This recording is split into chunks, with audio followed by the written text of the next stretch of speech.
Chers amis, bonsoir. Salut la team. Salut mes gaillards, salut mes gaillardes. Là, ça va commencer à se corser. Ah, il aurait pas fallu perdre ce match là-bas, à Vaduz. Il aurait vraiment pas fallu au Rhein Park se planter comme ça. Aucun fond de jeu. On aurait dit aucune envie. Rien pour faire peur à Vaduz. Nada. On est réduit à rien du tout. Décidément, on a de la peine. Il y a des doutes qui sont installés dans les esprits. Et voilà. Ça va être difficile à revenir parce que c'est vrai que quand les doutes s'immiscent dans la tête, au fur et à mesure des parties, on peut perdre un grand nombre de matchs comme ça. Mais là, j'ai pas compris. J'avais l'impression qu'il n'y avait pas d'envie. Et pourtant, on peut pas ne pas avoir d'envie. Je pense pas quand même. C'est pas ça. Mais on ne se trouve pas, on ne se trouve plus. On n'est plus le Lausanne Sport qu'on a eu été il y a 2-3 mois en arrière. Et là, on est forcé de constater que ça va mal. Donc, il va falloir renforcer déjà l'équipe. Ça, c'est clair que je le dis bien. Un élément, mais bon, à chaque,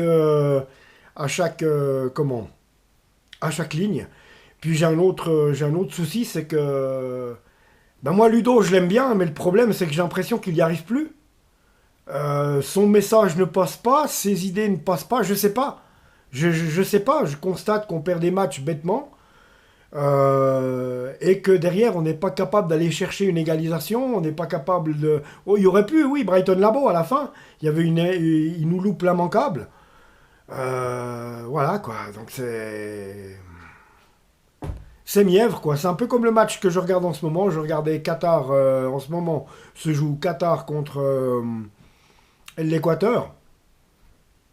C'est pareil. Le Qatar est complètement paumé.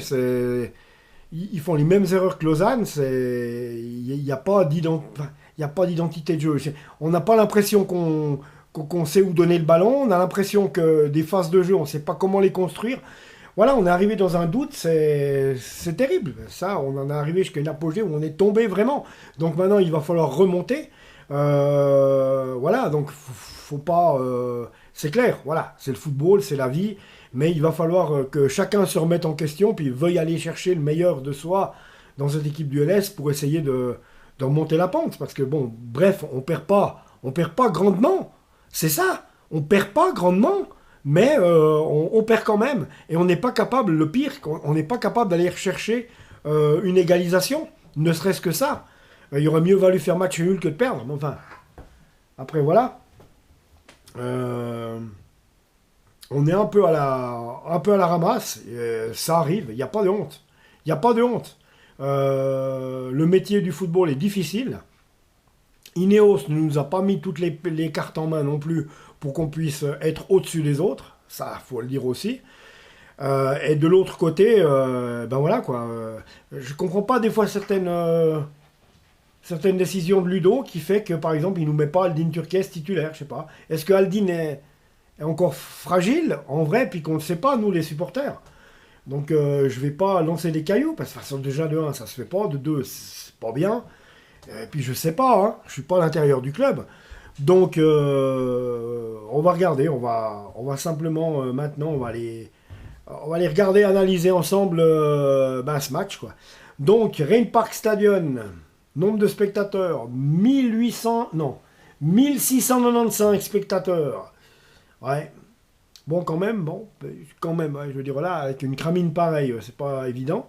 Donc but Elmin Rastoder en deuxième mi-temps. En deuxième mi-temps, pourtant on avait bien tenu en première mi-temps. On prend ce but à la 49e, on n'est pas capable de remonter, c'est ça qui est dommage, quoi. Mais pas d'intensité, c'est vraiment dommage, quoi. Ouais, c'est bête. C'est bête. Il va falloir faire mieux. On a un dernier match contre Aro à la Tuilière. Bah les gars, allez, on efface tout et on recommence. Allez, on se remotive pour le dernier match face à Aro le week-end prochain. On termine sur une bonne note, vous vous reposez, et on revient frais comme des gardons et renforcés. C'est ça qu'il faut. Donc voilà, quoi. Après, on va pas vous en vouloir non plus. Bah, facile, les gens qui gueulent. J'ai vu, ça fait gueuler plein de monde sur le forum. Enfin, pas sur le forum, sur la page Facebook. Ouais, nul, nanani, nan. Enfin, bref. Le discours standard quand une équipe va mal, quoi. Donc voilà quoi. Alors, Elmin Rastoder, 49e minute sur une passe de Tunahan Sicek, qui aurait pu arriver au Lausanne Sport, je rappelle quand même, en début de saison. Quelque part, tu te dis, c'est bien dommage qu'ils ne sont pas venus. Il manque quand même quelqu'un avec Brighton Labo, c'est quand même pas faux non plus. Le mec, il est tout seul, il court dans tous les coins, il peut pas tout faire non plus. On va pas lui dire qu'il est en baisse, c'est pas ça, c'est il reçoit pas les bons ballons, il a pas un pote à côté de lui, un bon joueur qui est capable de un pote aussi bon que lui qui est capable de donner les ballons. Maintenant, c'est dommage. Pourquoi Aldin Turkes ne joue pas en tant que titulaire, Tonnerre de Brest? Attendez voir. Regardez les compositions.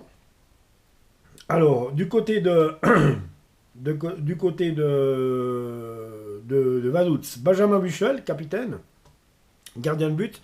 Défenseur, Dario Ulrich, Gabriel Izik, Garbenit Gemaili, Fabio Fer. Gabriel Izik a pris un carton jaune. Milieu de terrain, Hannes, Omerovic, qui prend un carton jaune et qui a cédé sa place durant le match.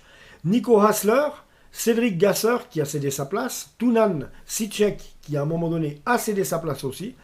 Chez les attaquants, Elmin Rastoder, le buteur de la journée. Dejan Djokic, qui a cédé sa place.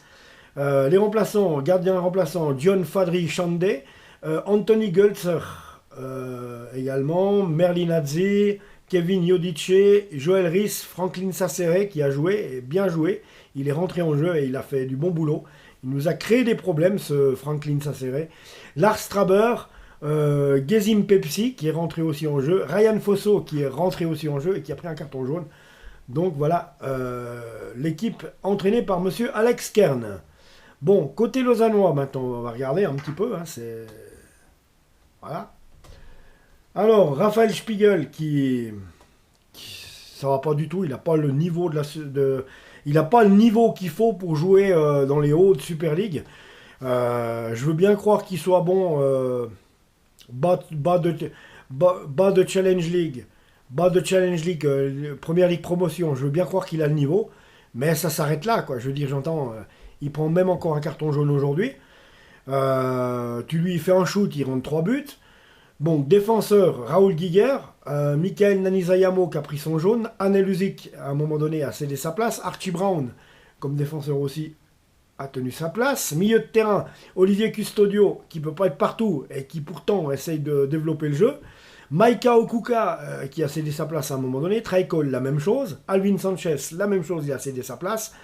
Alvin qui est bien jeune pour pouvoir avoir des grosses responsabilités, donc forcément il faut le laisser mûrir un peu, qui a pris un carton jaune, mais ça arrive. Dominique Schwitzer aussi qui est sorti, donc il n'y a que Olivier Custodio en milieu de terrain qui n'a pas cédé sa place durant ce match. Brighton Labo comme attaquant, comme je vous l'ai dit, il ne peut pas tout faire non plus, hein. Il lui manque quelqu'un. Donc comment ouais, je l'ai dit avant, je ne vais pas me répéter 10 fois. Melvin Mastil comme remplaçant gardien. Godwin Koyalipou qui est rentré à un moment donné. Nassim Zoukit, voilà. Marvin Spielmann qui est rentré, qui a fait un mauvais choix à un moment donné. Il aurait pu donner sa balle. Alors qu'il y avait justement Brighton Labo qui était entièrement libre. Et ça aurait pu déboucher sur une égalisation. Mais on ne l'a pas compris. Il a donné le ballon à un autre coéquipier que je ne sais plus, mais qui était vraiment coincé, et j'ai pas compris, personne n'a compris le choix. Enfin voilà. Gianluca Gaudino qui est rentré en jeu également. Karim So également rentré en jeu. Florian Isenay, non. Toichi Suzuki, lui, est rentré en cours de route. Mais pourquoi Toichi Suzuki n'était pas titulaire? Alors, d'après ce que je vois, je ne vois pas Aldin Turkes. Alors, il est blessé. Alors il est blessé ou il n'a pas été convoqué pour insuffisance à l'entraînement, j'en sais rien, mais il ne figure pas du tout sur la feuille de match. Donc voilà. Donc voilà. On ne peut pas vraiment dire grand-chose. Donc voilà, Izik, 6e minute pour Vaduz, prend un jaune. Omerovic, 25e minute, prend un jaune. 29e, c'est Alvin Sanchez qui prend le sien. Premier changement, 37e minute pour Vaduz, Pepsi rentre, Omerovic cède sa place. But de Alvin Rastoder à la 49e minute sur une passe de Sicek. Côté lausannois, 65e minute, c'est un triple remplacement que Ludo fait. Donc, Gianluca Gaudino rentre à la place de Kuka. Godwin Koyalipou rentre à la place d'Alvin Sanchez. Karim So rentre à la place de Anelusic. De l'autre côté, ben pareil, à 69e minute, double changement de Vaduz. Donc 69e, Fosso rentre, Gasser sort. Sacere rentre, Djokic sort. Carton jaune à Nani Zayamo à la 80e minute. N'est-ce pas? Alors, Marvin Spielmann rentre à la 82e minute. De nouveau un double changement. Marvin Spielmann rentre à la place de Trey Coyle. Suzuki rentre à la place de Schwitzer. Mais Suzuki doit être titulaire, bazar. Et Hadzi, du côté, à la 87e, du côté de Vaduz, Hadzi rentre à la place de Sitchek. 90e minute, c'est Spiegel qui se prend carton jaune. 91e, c'est Marvin Spielmann qui prend le sien. Fosso à la 92e. Ouais, c'est. Tiens, dans la série, j'ai envie de me ramasser un carton jaune avant la fin du match. On fait pas mieux, quoi. Donc, voilà. Les stats, les amis. Alors, les stats, on va pas regarder tout parce que c'est un peu. Il y a des stats un peu stupides. Je vais quand même en convenir. Des corners, il y en a 8 pour Vaduz, 2 pour Lausanne. La possession de balle, 50% pour Vaduz, 50% pour Lausanne. Ouais, donc ça a donné un match stérile. Hein, voilà. Donc il n'y a rien d'autre de plus ou de moins à dire que ça. Donc voilà, on ne peut pas vraiment dire grand chose sur ce match qui était vraiment un peu mièvre. Mais enfin voilà. Ça se termine comme ça malheureusement. La possession de balle, 50%, 50%. Donc, et puis les corners, 8 pour Vaduz, 2 pour Lausanne. Voilà, les hors-jeux, 1 pour Lausanne, 4 pour Vaduz. Voilà. Il n'y a pas grand-chose à dire de plus, les amis. On va simplement s'en remettre au dernier match à jouer à la Tuilière face à Haro. On verra bien ce que ça va donner. En attendant, les amis, moi, je vous salue. Je vous embrasse. Abonnez-vous à la chaîne. On se retrouve tout bientôt. Ciao.